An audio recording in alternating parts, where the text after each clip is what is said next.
For this video, I'm going to show how to find an arithmetic or a geometric sequence. Now first, just to define what an arithmetic and a geometric sequence are. The arithmetic sequence is a special pattern of numbers where they're always adding the same number to go from one term in the pattern to the next. So the number that they're adding is always called the common difference, and you have to make sure that it's the same value for every single term. So sometimes a question will say, is it an arithmetic sequence? Just make sure they didn't do something tricky like add 4, add 4, add 4, and then maybe for that last term they added 5. If it adds a different number, then it's no longer an arithmetic sequence. A geometric sequence is very similar, but for this one, instead of adding the same number over and over again, they're going to be multiplying the same number over and over again. So you can see in this example, they are multiplying by 2, multiplying by 2, multiplying by 2, multiplying by 2. Sometimes, especially when you're dealing with fractions or decimals, you might find it easier to identify what the common ratio is by picking a number in the pattern and dividing by the number in front of it. So 6 divided by 3 would give me 2. I could also have done that with 12 divided by 6. That would equal 2. So that's one nice way you can confirm what the common ratio is if it's not numbers that you can readily solve for what did they multiply by. Now, to go back and focus on the arithmetic sequences for a little bit here, there are two ways of defining an arithmetic sequence. There's the recursive rule and the explicit rule, just like we looked at in the last video.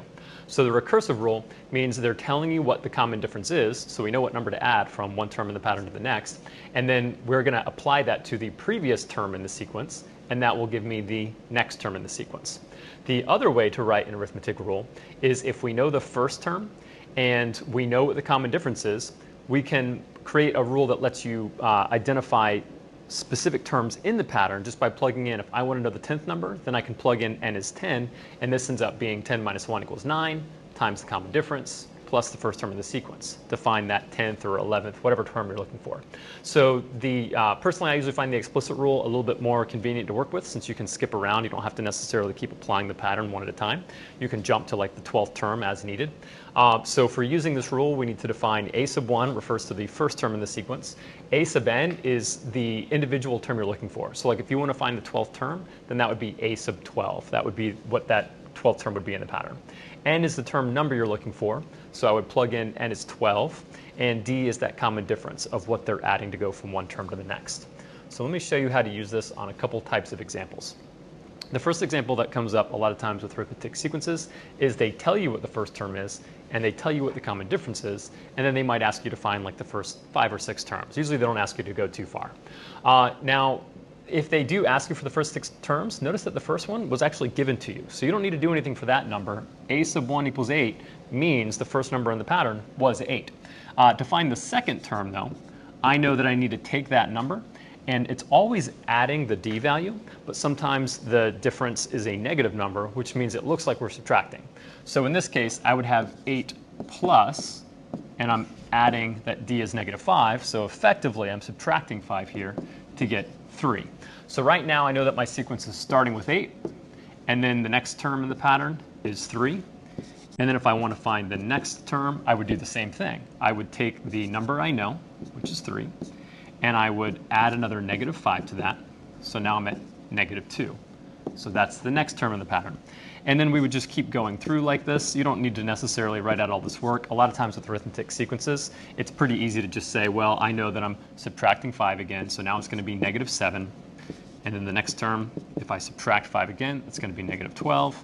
And then if I need another term in the pattern, subtract 5 one more time, so now we're at negative 17. So we're just listing out that I know the sequence would now look like this. So those are usually pretty straightforward and easy. Now let's talk about the other type of question they might give you for an arithmetic sequence. Sometimes they'll give you the pattern of numbers, so now I can see my first term, second term, third term, fourth term, and then they'll ask me to list out some information, including the recursive rule, the explicit rule. Usually they pick a term like around the 10th term for you to solve for, and they also want you to find what that common difference number is. For finding the common difference, if you can just look at the numbers and see what they added to go from term to term, that's one way of doing it. Or you can pick a term and subtract the one in front of it. Sometimes that might be easier, especially if you're working with fractions or decimals. But I think in this case, you can probably see that the common difference here is 3. So that's the number that we're adding to go from one term of the pattern to the next. Now, honestly, a lot of times I like to save the find the 10th term question parts for after I get the explicit rule. Because if I know the explicit rule first, then I can just plug in n is 10 in this case and use that to solve for the correct answer. So let's go to writing the recursive and the explicit rules first. If I jump back for a second, that's what I was giving you up here at the top for the arithmetic sequences. I know that the recursive rule is going to be a sub n minus 1 plus d. So if I'm applying that here, I'm going to write that a sub n will equal a sub n minus 1 plus, but in this case, we know that d is 3, so I would just write plus 3. Now the recursive rule, this little piece at the end, this is just saying make sure you remember to only use it for n values greater than 2. So you shouldn't use it to find the first term, you should only use it to find the second term, the third term, the fourth term, etc. So it's kind of part of our rule. They may ask for that on a question, just to always include that. Remember, we only use that for finding the second term and beyond. Now for the explicit rule. So going back, this is going to use the first term plus n minus 1 times d. So let's see what numbers we know for this. A sub n will equal, my first term was -7, so I'm just looking up here at what they gave me in the original sequence, plus n minus 1 times the difference, which was 3. So now, like I said, the reason I like finding the explicit rule first is because I can actually use that to solve for the 10th term. So if I wanted, I could keep going, and sure, I could add 3, add 3, add 3, add 3, and it wouldn't be too bad since I'm only looking for the 10th number in the pattern. But sometimes they might ask you for something much bigger, in which case the explicit rule becomes very handy to use for like finding the 30th term or the 40th term. I don't want to spend that much time adding. So now I can plug in that a sub 10 would equal -7 plus, and then in here it's going to be 10 minus 1, so 9, times d.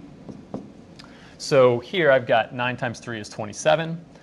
Functionally, I'm subtracting 7 from that, so I just found that the 10th term is 20. Now, like I said, I should have gotten that same answer if I had just come up here and kept adding 3, adding 3, adding 3, adding 3, and going all the way down. But depending on which number in the sequence they want you to find, a lot of times it's just faster and easier to get the explicit rule first and use that to find your answer. So that's the 4 parts of the arithmetic sequence question they might ask you. Now let's look back at the geometric sequences. So it's a very similar idea. We have a recursive rule and an explicit rule. So the recursive rule is what I use to go from one term to the next. So this is saying to find a term in the sequence, I need to take the previous term in the sequence and multiply it by whatever r is, where r is the number you multiply to go from term to term in the pattern.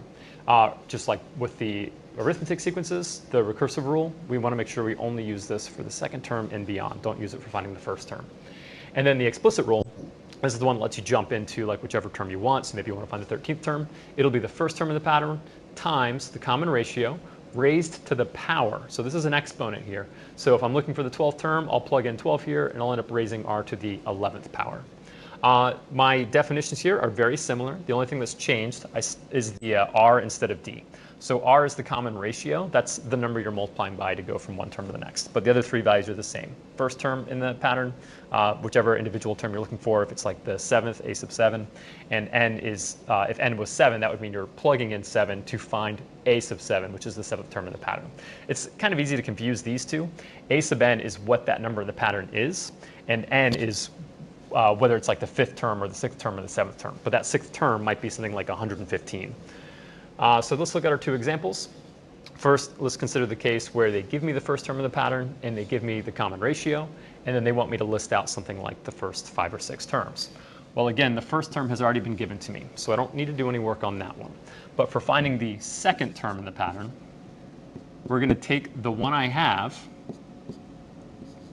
and we're going to multiply that by 3. If it helps, you could think of this as 3 over 1 when you're multiplying. Basically, just make sure when you're dealing with fractions especially that you remember to reduce your answers. So in this case, I would end up with 3 over 9, which is 1/3. And then to find the next term in the pattern, I'm kind of using the recursive rule here, the recursive approach. I take the previous number in the sequence, 1/3, and I multiply by 3 again. So in this case, I get an answer of 1. So remember, if I was listing them out, that means I went from 1/9 for the first term to 1/3 for the second term. Now I've got 1 for the third term. If I keep going, I'm going to multiply my previous number by 3 again. So 1 times 3 is just 3. And then my 5th term, if I multiply by 3 again, now I'm up to 9.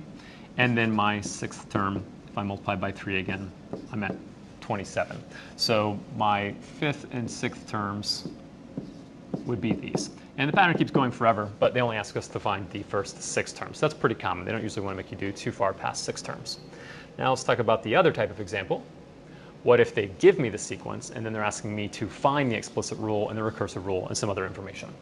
Well, like I said, sometimes the easiest way to find the common ratio is to pick a number and divide by the one in front of it. So it doesn't matter which number I pick as long as there's another one to the left of it so that I can divide by that previous value. So if I pick 10 and divide by 5, I get 2. So that means R is 2. Now, I would have gotten the same answer if I had picked 20 and divided by 10, or 40 and divided by 20. It didn't matter because it should have been the same number throughout the entire sequence. So now I know that this is a doubling pattern, which you also might have just been able to figure out by looking at the sequences. I'm going to skip the 8th term for now because a lot of times it's easier to do with the explicit rule. And for the recursive rule, remember they're slightly different. So the recursive rule is going to be a sub n equals, and then a sub n minus 1 times, I basically just need to solve for what r was, which we did, and plug that into that spot. So I'm going to write a sub n equals a sub n minus 1 times r, which we just found was 2. And then make sure we remember to only use this rule for n values greater than or equal to 2. So now I know to take the previous term, multiply by 2 to find the next term. And for the explicit rule, it's pretty similar, but this time I use the first term in the sequence, and this time it's r to a power. So I'm going to write a sub n equals I'm going to write a sub 1, right, a sub 1 times r to the n minus 1 power. But we do actually know what the first term in the sequence was. We can find that number up here. So a sub 1 would actually just be 5. So this would be my explicit rule. That's not a minus, that's a times. Make sure that's easy to see. So a sub 1 times r to the n minus 1 power. This one doesn't have the n greater than or equal to 2 part. You can actually technically use this to find the first term in the sequence if you want, but it's also, the first term in the sequence has already been used here in this spot. Now this one asked us to find the 8th term. So what I can do here is I can say, okay, well if I'm interested in the 8th term, that would be a sub 8, and I could plug in these numbers. So I've got 5 times 2 to the 8 minus 1 is 7th power. So you can use this to end up solving for the 8th term a lot of times a little bit faster than sitting there and multiplying out all the way through. 2 to the 7th power, let's see, that'd be 4, 8, 16, 32, 64, 128. So 5 times 128, which would equal, let's see, 40.